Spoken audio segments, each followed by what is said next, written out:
Assalamualaikum warahmatullahi wabarakatuh.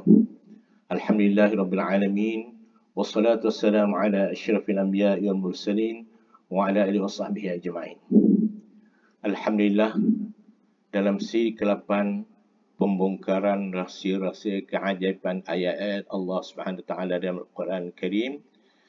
Kali ini saya akan bawakan satu kisah misteri tentang istana tasik yang terkaya di dunia. Mudah-mudahan menjadi pengajaran kepada kita, insya-Allah. Jom, mari kita melawat ke sana. Tapi sebelum nak ke sana, kita harus beli tiket pesawat dulu menuju ke Kahirah, Mesir. Di Kahirah nanti bila sampai airport, dalam perjalanan menuju ke kota Kahirah, kita akan melalui satu pintu gerbang yang bertulis ayat Quran 99 surah Yusuf. Udkhulu Misra insya'allahu aminin. Masuklah ke Mesir, insya-Allah aman. Ini kata-kata Nabi Yusuf AS ketika keluarganya, ayah dan ibunya serta adik-beradiknya musafir berpindah dari Palestin ke Mesir. Ketika itu Nabi Allah Yusuf AS menjadi menteri yang menjaga hal ehwal makanan, agaknya Kementerian Ekonomi kot.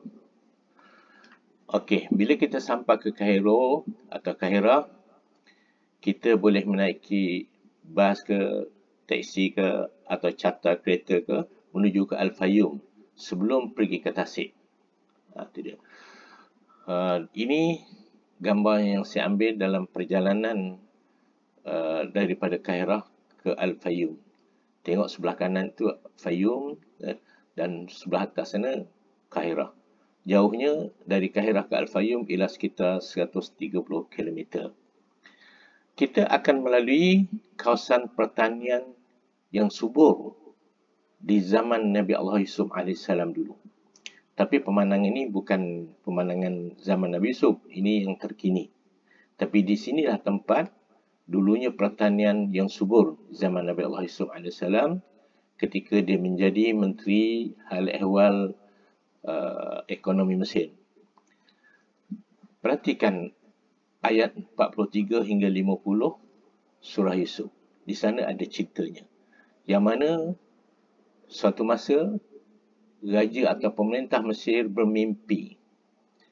Lalu yang berjaya dapat mentadbirkan mimpi dia ialah Nabi Yusuf AS. Cerita dia panjang, tapi ringkasnya Nabi Yusuf yang dapat mentadbirkan mimpi, iaitu dikata akan berlaku tanaman subur selama 7 tahun dan lepas itu kemarau panjang 7 tahun. Alhamdulillah, apabila Nabi Yusuf diberi tugas menjaga hal ehwal ekonomi Mesir, dengan izin Allah dia berjaya melepasi ujian besar itu. Adakah kawasan yang kita lihat ini kawasan yang subur berpanjangan sedap sejak Nabi Yusuf AS? Wallahu alam. Tapi ini gambar terkini. Mereka gunakan kaedah pertanian canggih. Itu sebab subur tanah ni. Saya tak cerita penggunaan cara canggih zaman Nabi Yusuf sebab kita tidak tahu. Ini cerita zaman sekarang. Macam mana digunakan alat tu? Iaitu mereka gunakan kincir air untuk alirkan air ke daerah Al-Fayoum supaya subur. Sejak bila? Kita pun tidak tahu sebenarnya sejak bila. Ramai pendapat. Tapi ada yang mengatakan penggunaan kaedah tamadun awal ini sudah bermula sejak zaman Firaun. Wallahualam, adakah betul atau tidak. Tapi terkini orang dah guna cara moden lah. Ini sebelum cara moden. Sebelum ada pengaliran paip-paip air seperti zaman sekarang, ni masa dulu tu dah guna ni cara alirkan air. Kalau kita pergi ke Belanda, alhamdulillah saya pernah sampai ke Amsterdam dan Rotterdam. Saya dapat menyaksikan sendiri kincir air ada juga digunakan di Belanda untuk pengaliran sawah mereka. Ini juga alat tradisi yang lama digunakan. Mungkin sehari ini dah cara moden. Tapi tradisi ini masih kekal. Bila saya perhatikan ini, saya termenung, apakah orang-orang Belanda ini meniru daripada orang Mesir zaman dulu? Atau orang Mesir meniru mereka? Tapi yang ternyatanya, kita baca sejarah, tamadun berawal bermula di Mesir, bukan di Belanda. Jadi tak tahu siapa tiru siapa. Seterusnya kita lihat lagi gambar kencik air. Untuk apa kencik air ni? Untuk alirkan air ke seluruh kawasan pertanian di Al-Fayyum. Nak tengok Al-Fayyum tu berapa luas kawasan pertanian dia? Kita tengok selepas ni. Ini lagi gambar kencik air. Ini dia. Kawasan hijau tu ialah kawasan subur Al-Fayyum, kawasan pertanian.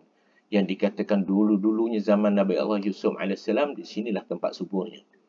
Di sebelah itulah tasik yang kita akan melawat sebentar lagi. Okey, sepanjang perjalanan kita akan terpesona dengan suasana kiri kanan jalan, kebun-kebun yang menghijau. Rupanya di sini salah satu tempat subur di Mesir. Sebab Mesir ni banyak padang pasir. Hanya beberapa tempat subur. Ini di antara tempat subur.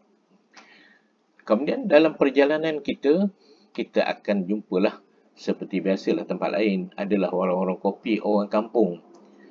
Bolehlah kita singgah, mengetih ke, ataupun dia panggil sana syai, ataupun gahwa.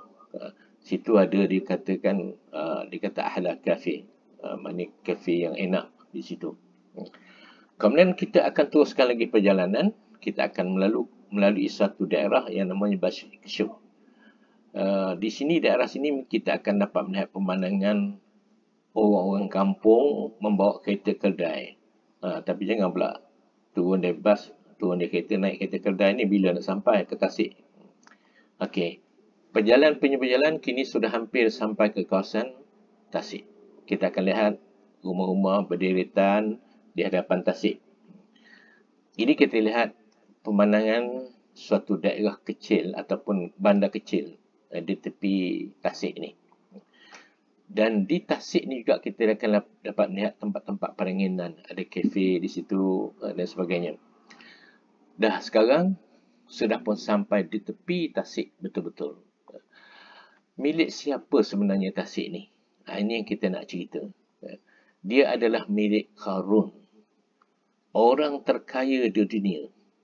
Kenapa? Tak ada orang lain kaya. Orang lain ada kaya tapi tak sebut dalam Quran. Ramai hari ini jutawan-jutawan di dunia yang kaya raya, tapi rasanya tentulah tak sama dengan kekayaan Qarun. Yang lain semua tak masuk dalam Quran. Tak masuk buku kata orang. Tapi Qarun masuk dalam Quran. Untuk apa? Untuk jadi pengajaran kepada kita. InsyaAllah. Di sinilah hilangnya harta yang menimbun. Harta Qarun sangat banyak. Tapi bila kita renung Tasik ni yang luasnya macam lautan, subhanallah, berapa banyak harta Qarun punya ya.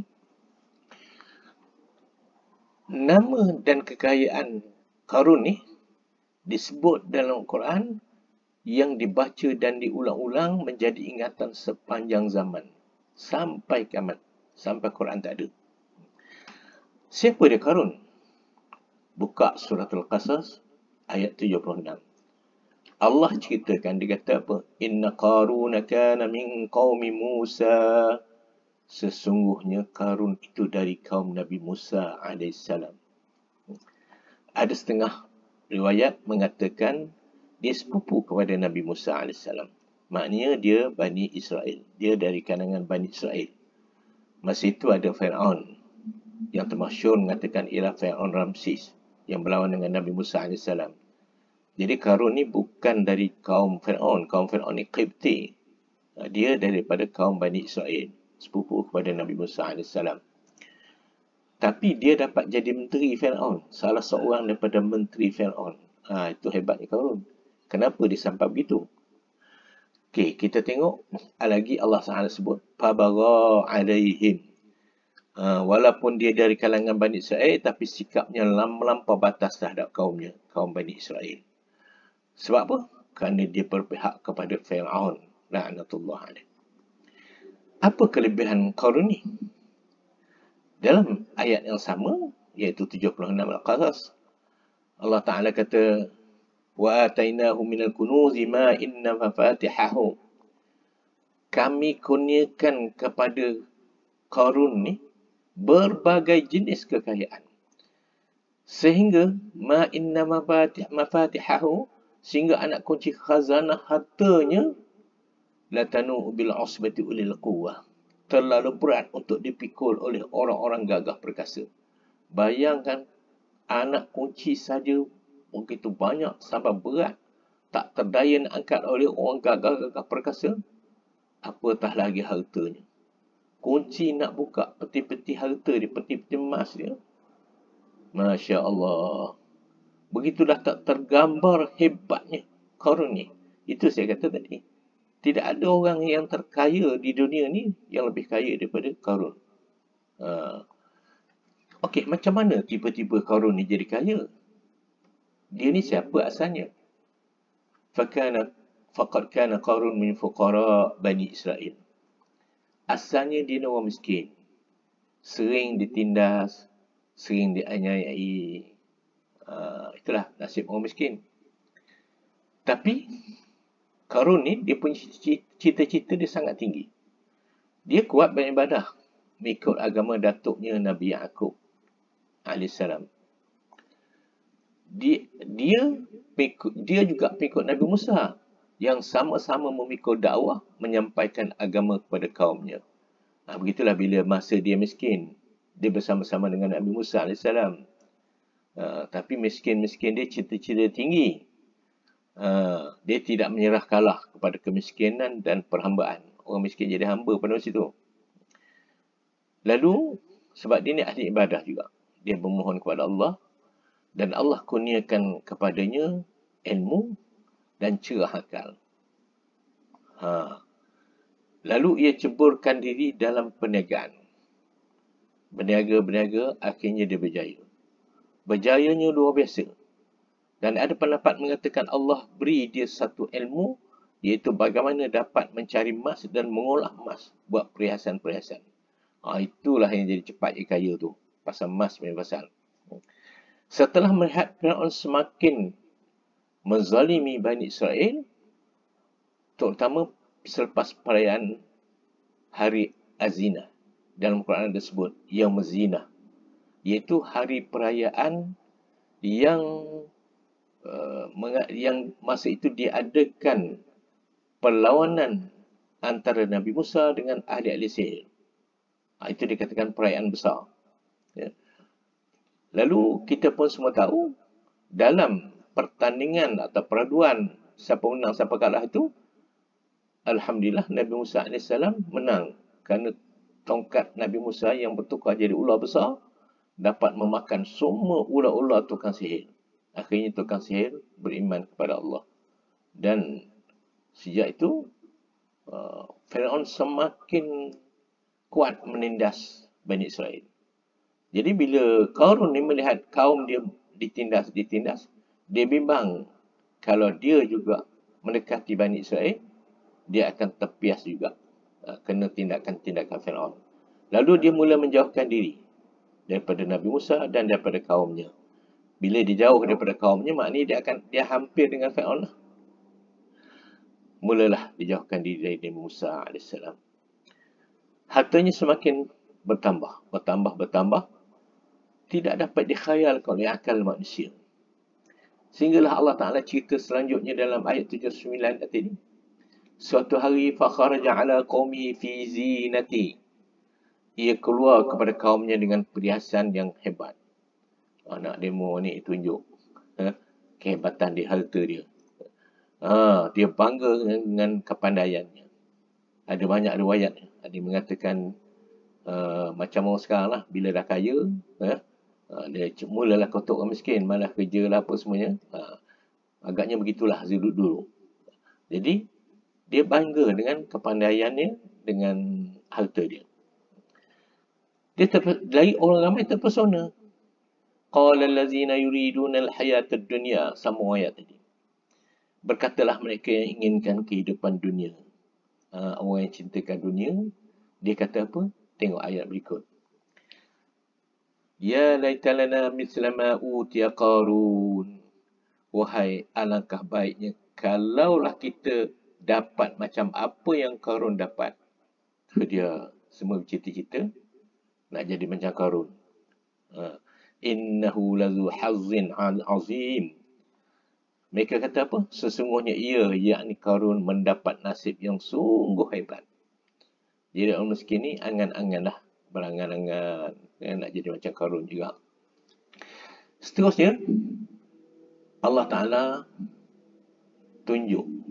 Terutama kepada orang yang berangan-angan nak jadi kaya tadi. Dalam ayat 81. Allah Ta'ala sebut bahawa kekayaan dan kesombongan itu akan lenyap. Dah pun lenyap. Fakhasafna bihi wa bidaril ard. Lalu Allah Ta'ala kata, kami timbuskan dia bersama-sama dengan rumahnya dalam tanah. Tanah tu jadi lekuk, timbus. Bila lekuk, air pun masuklah. Ada air. Itu jadi tasik yang besar. فَمَا كَانَ لَهُ مِنْ فِئَةٍ يَنْصُرُونَهُ مِنْ دُونِ اللَّهِ وَمَا كَانَ مِنَ الْمُنْتَصِرِينَ. Tiada siapa yang dapat menolongnya dari azab Allah, dan ia pun tidak dapat menolong diri sendiri. Jadi orang yang berangan-angan tadi tengok tenggelam tu, terbeliak mata lah. Allah, nasib baik tak jadi macam Qarun. Tak tenggelam juga. Baru tahu Jadi kesombongan tu ada dia punya balasan daripada Allah SWT. Dan ini menjadi iktibar kepada kita, insya-Allah. Berapa besar tasik Qarun ni? Tenggelam seluruh harta dia jadi tasik. Tasik seluas macam mana? Panjang dia 50 km. Bayangkan 50 km ni, cuba bayangkan tempat kita duduk dari mana ke mana. Kalau kami di Kuantan ini, 50 km tu lebih jauh daripada Pekan lah. Kuantan Pekan. Bayangkan satu tasik yang luas daripada Pekan ke Kuantan. Luas lah. Besar. Dan itu dia punya panjang, ukuran panjang. Ukuran luasnya sekitar 12 km pun. Besar. Okey. Luas keseluruhannya ialah sekitar 330 km persegi. Mak Datuk, luas tu. Bukan kecil-kecil tasik. Paras air dia, ini pelik. Paras air dia rendah. Iaitu 45 meter di bawah paras laut. Macam laut mati. Tempat kawan Lut gitu juga. Dia tenggelamkan oleh Allah Ta'ala, terpesuk ke bumi, lalu ada air, dan air itu dikatakan sangat rendah bandingan paras laut. Begitulah juga di sini. Maknanya Qarun ni betul-betul terpesuk dalam bumi. Sebab tu harta dia orang cari-cari tak jumpa pun sekarang. Tak tahu berapa jauh lagi ke dalam bumi. Atau sudah Allah Ta'ala alihkan ke tempat lain. Wallahu a'lam bissawab. Tapi pokoknya orang cari tak jumpa. Tak ada lagi berita jumpa. Kalau ada akan datang, wallahu a'lam lah. Okey. Qarun mati hanya meninggalkan tasik yang luas. Kita renunglah. Dia punya luas tasik tu, kita pandang dari sini ke arah sana, macam tak nampak tebing belah sana. Macam laut juga rupanya. Itu dia. Mati-mati tinggal tasik. Dan tinggal sebuah istana kecil. Begitu besar istana ni, menyimpan harta-harta yang banyak. Allah Ta'ala tinggalkan satu yang kecil ni. Ini banyak pendapat mengatakan ini antara istana Qarun. Kita kata, macam mana orang milenial kecil macam ni? Tak, ini yang tinggal. Allah Ta'ala nak tunjuk. Yang besar-besar banyak tu semua dalam tasik dah. Tenggelam dah belaka. Okey, tasik ni ajaibnya berombak.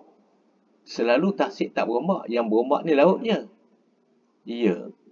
Tasik ni kerana luasnya sangat, dia berombak. Berombak macam laut. Kemudian kita dapati ada lagi yang ajaib. Dia di dalam ni ada ikan air tawar dan ikan air masin. Kita faham selalunya ikan air tawar dia tak boleh hidup dalam air masin. Dan ikan air masin tak boleh hidup dalam air tawar. Tapi di sini boleh hidup belaka. Ini antara contoh ikan dia. Tak tahulah ikan apa. Mungkin tak ada kat sini ke? Wallahu alam. Ini di antara ikan. Mungkin saya rasa ada yang sebagainya di sini. Di tengah-tengah tasik tu kita tengok ada tempat orang minum-minum, kafe, restoran. Ini pun gitu juga. Sekarang ni boleh katakan dah jadi, Tasik ni jadi destinasi pelancongan. Masalahnya bila jadi destinasi pelancongan, ramai orang bersukaria di sini, lupa dengan kisah Al-Quran. Sepatutnya kita orang Islam, kalau nak pergi sini, kita baca Al-Quran, baca tafsirannya, baca hadis-hadis. Apabila kita sampai ke sini, kita akan renung Tasik ni dan jadi satu pengajaran yang hebat kepada kita. Tapi kalau saya tak ada baca, tak tahu maklumat tentang Al-Quran, tiba-tiba pergi, memang sukaria je lah. Tak jadi pengajaran apa-apa. Macam juga Laut Mati, tempat Nabi Lut. Ramai orang yang pergi, tak ada maklumat apa-apa, pergi berpesta, bersukaria. Okey, setelah kita puas menikmati, memikir, merenungi Tasik Qarun, sebelum kita pulang, nikmatilah sepuas-puasnya pandangan indah. Dan insaflah bahawa kesombongan akan membinasakan. Na'udzubillah min zalik. Lalu kita pun pulanglah dengan suatu renungan, moga tiada lagi Qarun dan Firaun. Mudah-mudahan insya-Allah. Jangan lupa subscribe, share dan like. Hantarlah kepada seberapa ramai kawan-kawan, mudahan pahala kita berpanjangan insya-Allah. Selagi orang panjangkan, selagi orang dapat ilmu ini, selagi itu kita dapat pahala insya-Allah. Wabillahi taufiq wal hidayah. Assalamualaikum warahmatullahi wabarakatuh.